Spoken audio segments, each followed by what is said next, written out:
Hello, dear viewers, and welcome back to Let's Play Dungeon Crawl Stone Soup. Uh, it's a whole new year, but our characters remain the same. We've got Yug Dung, our Deep Dwarf Artificer, and Burble Herbal, our Demon Spawn Wanderer, who's kind of a stabby type.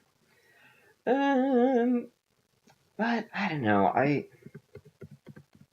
I've become kind of attached to both of those characters.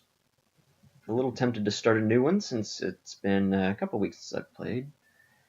And I don't know, I kind of want to be a little more aggressive than either of those characters would be able to be. So let's try something out of the ordinary. I haven't really played a just full-on fighter type in a little while. And I've had a lot of success on those, just all strength all the time, hit things in the face until they fall over. Looking at some aptitudes here. You can use the percentage key when you're in this menu. You can, for example, select a race, and then it'll highlight the race aptitudes for you there. So Minotaurs get a bonus to armor and dodging and shields, all of which are excellent fighting things. Bonus to hit points, MP penalty, which won't really matter to us all that much. -1 experience, but as you can see, most of the races are at least -1, except for the demigod, which I've just never thought the demigod was Sorry, it's not demi. That's how I used to say it when I was a kid. The demigod. I've just never enjoyed playing as demigods. I feel like I mean, yes, they have very, very high stats, but the lack of the ability to choose a god is more than enough of a penalty to make up for that. And on top of it, they level just incredibly slowly, -2 experience. So I've just never found that to be too exciting of a game plan. But, on the other hand, they are really powerful. They also have -1 on all their aptitudes. Anyway, Minotaurs.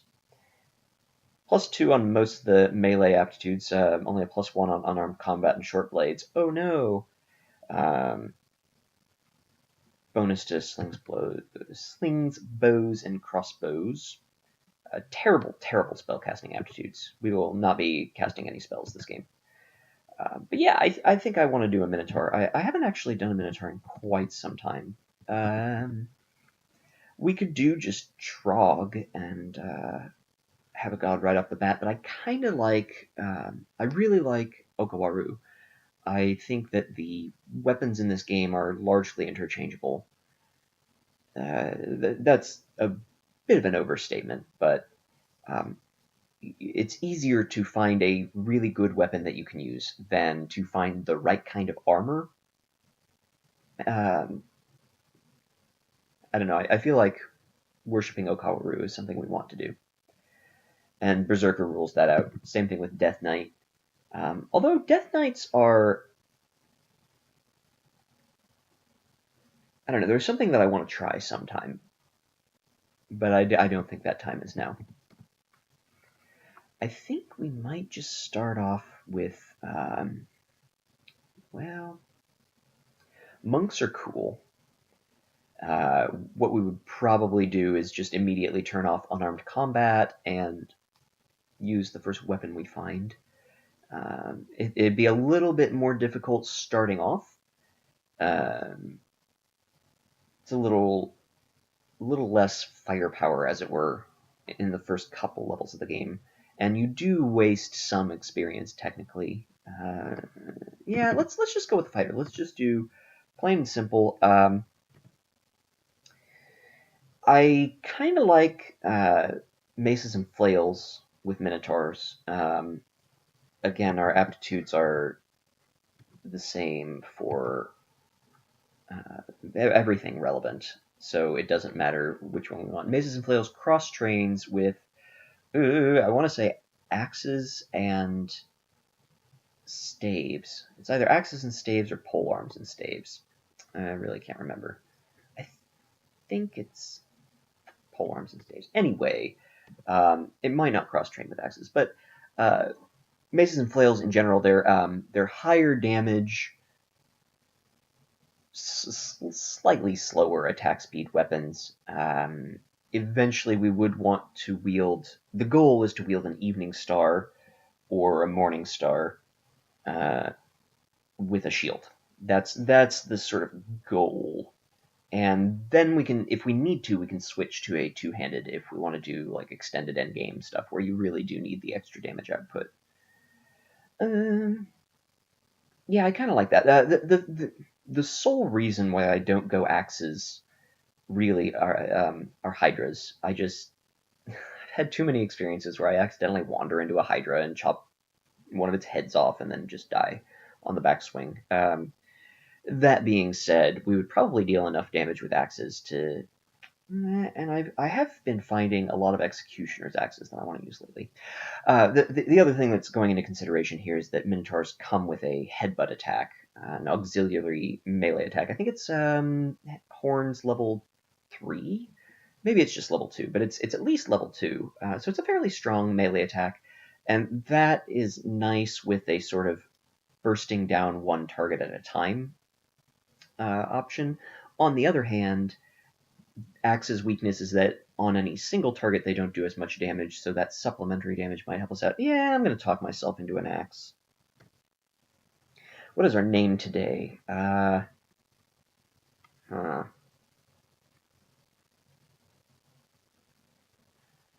know if the Minotaur that Theseus tangled with had a name or not. I think it might have just been the Minotaur.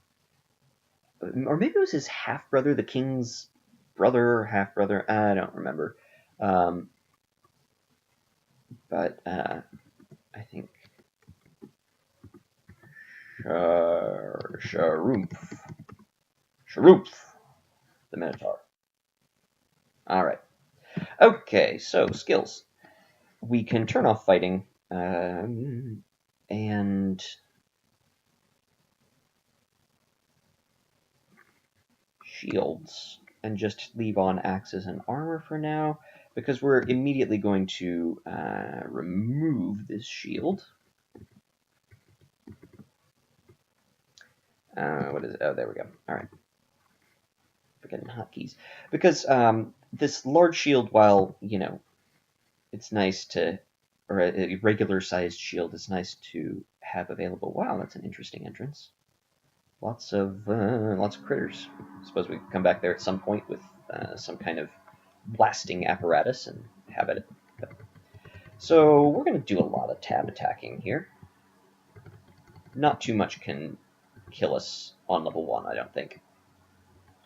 But anyway, the melee penalty for shields prior to the cap is pretty hefty, and we don't want that really on. Go ahead and grab some needles in case we find a blowgun.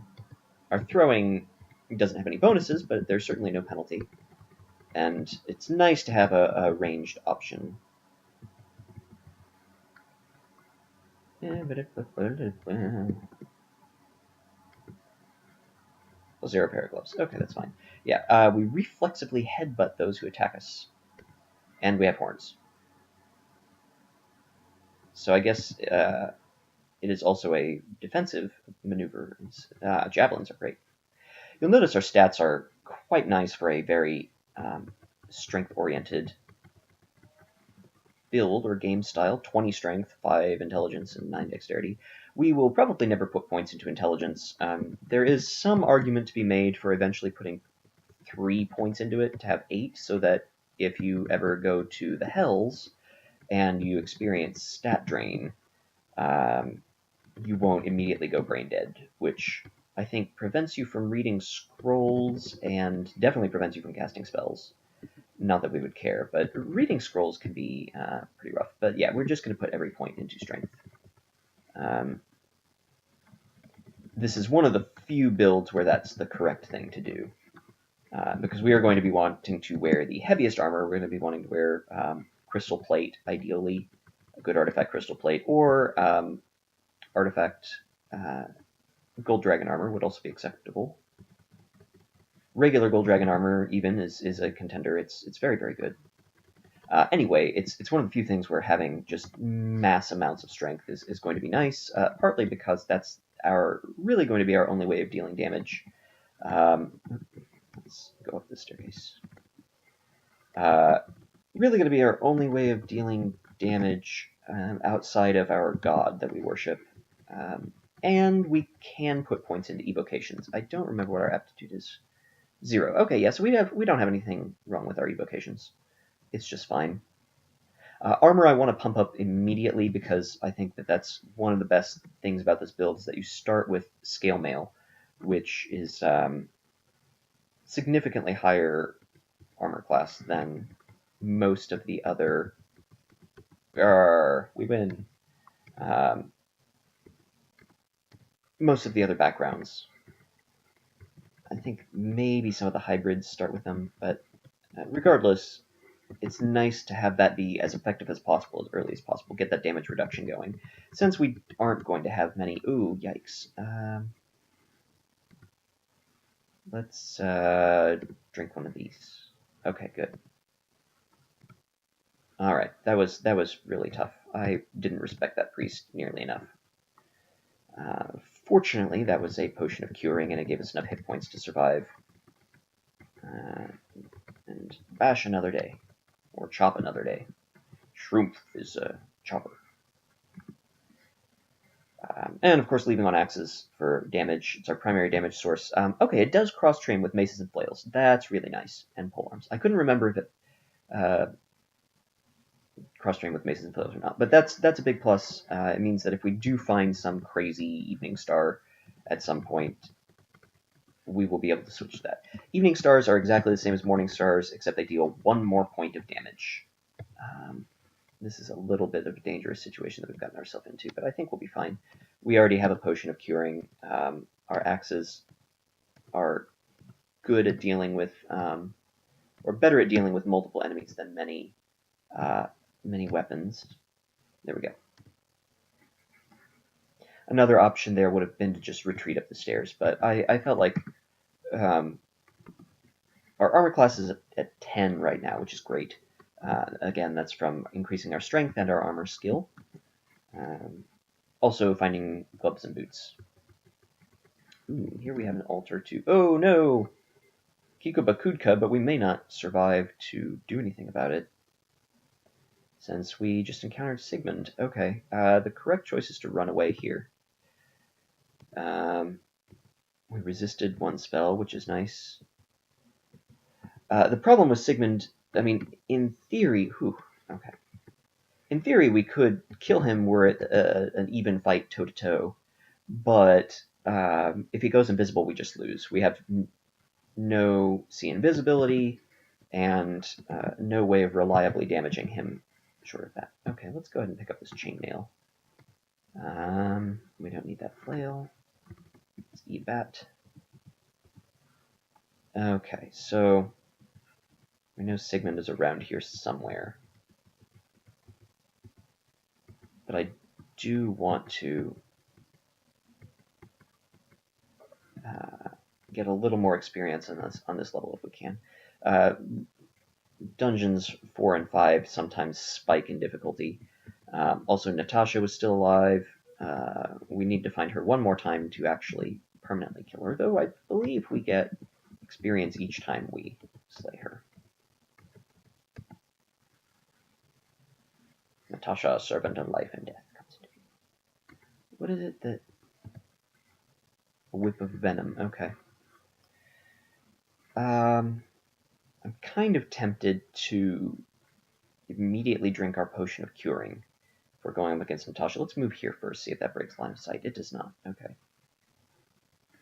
I don't know about curing, but let's go ahead and quaff this potion of haste.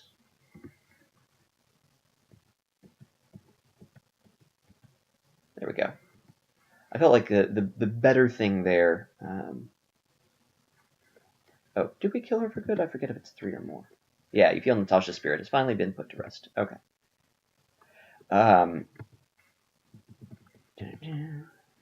Let's just pick up this Whip of Venom for now. It's highly unlikely that we'll use it because it's a primarily dexterity-based weapon. Anyway, I felt that hasting ourselves to kill her more quickly would be better than trying to heal, giving her an extra turn or two to cast spells at us and draw out fight Edmund the Younger. Using a dire flail. I don't remember. He looks extremely dangerous. Okay, I can't remember exactly how strong he is. Yeah, he's Sigmund's younger brother.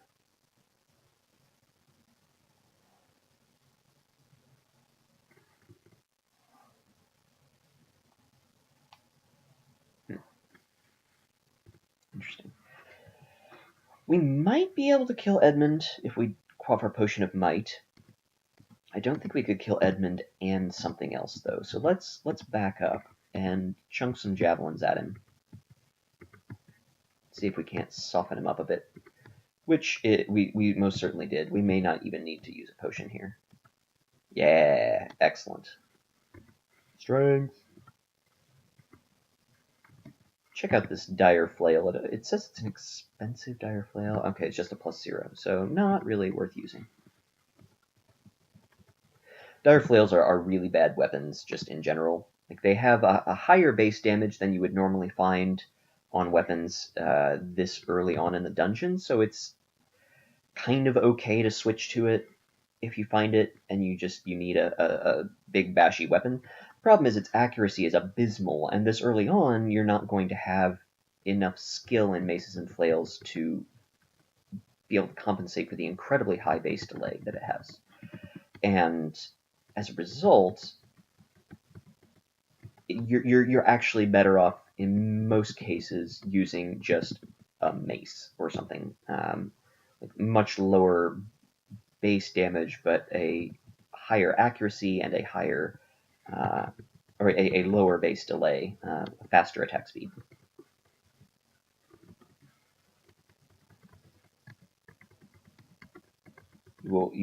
Your damage over time is higher in that case. That being said, if you're not really a melee class, if you don't have any skill in it and stuff, and you just using it as a spellcaster sort of gambler weapon, this might be a little tough for us. No, we're fine. Okay. That's the only circumstance where I can see using a dire flails is if you just want it to have a Hail Mary kind of thing. A high level hardcover book. Well, we certainly will not be using that anytime soon. And by that I mean ever.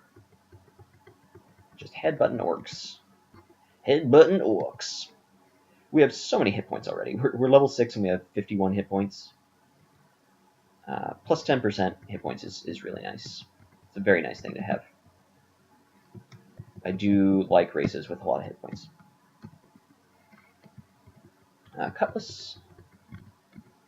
Cutlass is the highest base damage short sword or short blade. Short swords are short blades. Level 7, 57 hit points. Awesome. Ooh, Kozlal. I might do Kozlal. Yeah, I think Violent God of the Tempests. We'll be able to direct and control the destructive might of the storm. Protected by the clouds we create. Create elemental clouds. Deflecting incoming projectiles. That's really nice.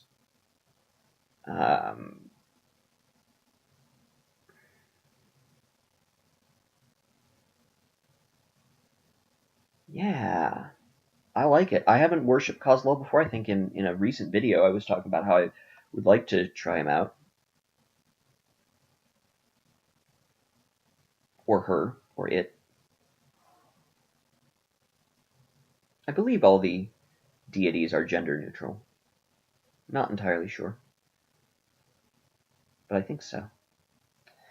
Anyway, yeah, let's do this. I mean, Okobaru gifting you weapons and armor is nice, but this just seems like more fun. I've done Okobaru a lot. I want to try. I want to try out something new, and something potentially really sweet. House Law is new in 0.15, I think. I think it's new in this patch. I don't believe that it existed in 0.14. That was a lot of things happened just there. Oh, I just headbutted him. I headbutted that bat good. I love the idea of this Minotaur just headbutting a bat.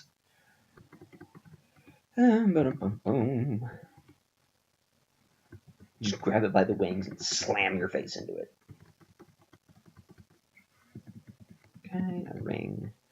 We have enough scrolls that we probably have a scroll of remove curse, but I kind of want to.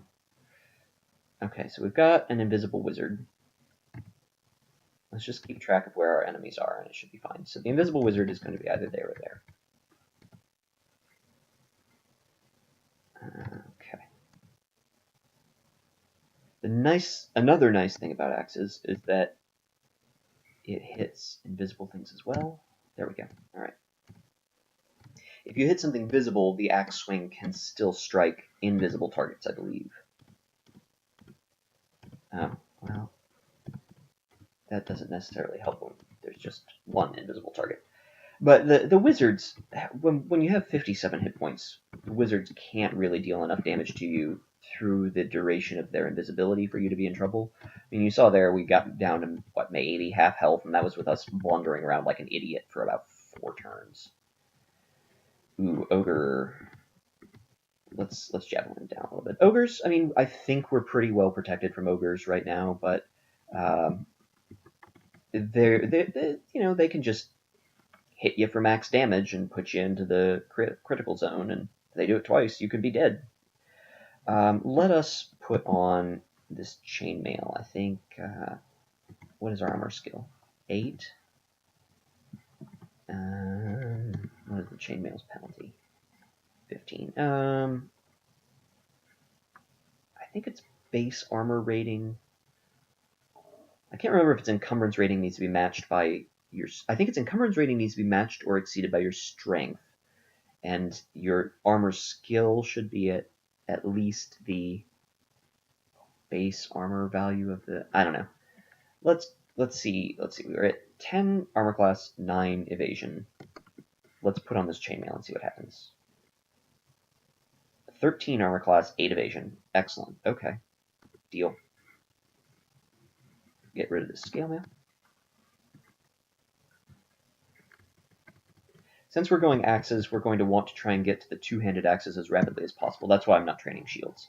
I will consider training it. Ooh, a ruined door. Let's explore the rest of the level before we mess with that. A worn copper wand. That could be useful.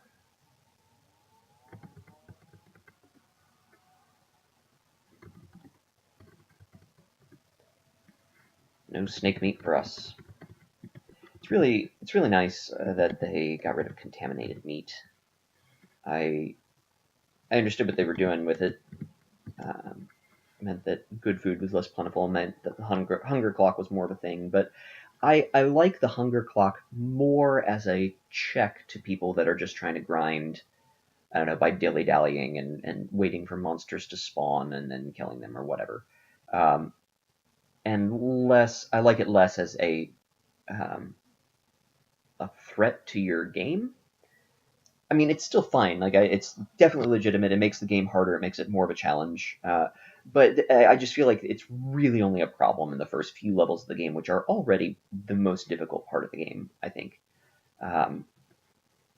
You can I mean, there's some other spikes of difficulty, but consistently you die more in the first 10 levels of the dungeon than you do, up to and including like the first level of the layer more than you do in any other part of the game. I'm not sure whether I want to open this ruined door or not. I kind of think I want to explore a level down first. Maybe let's check out what this wand does, if it's particularly powerful. Wand of teleportation. Let's put on our things here. Amulet of Guardian Spirit. That's nice.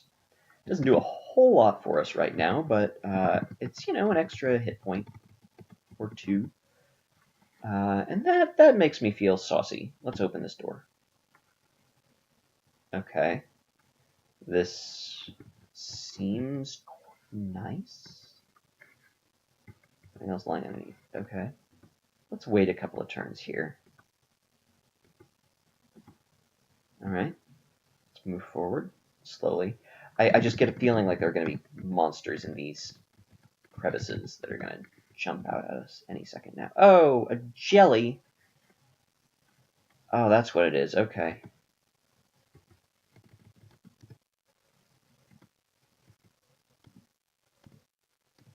Alright. Okay. That was not too bad. The trick there was trying to get to the treasure before the jelly got to it. And ate it all. Well, that was good. We got some gold. Gold is particularly useful to this type because you don't have as much utility with your spellbooks, and so you need to buy equipment more often. And and also you care more about what your weapon is.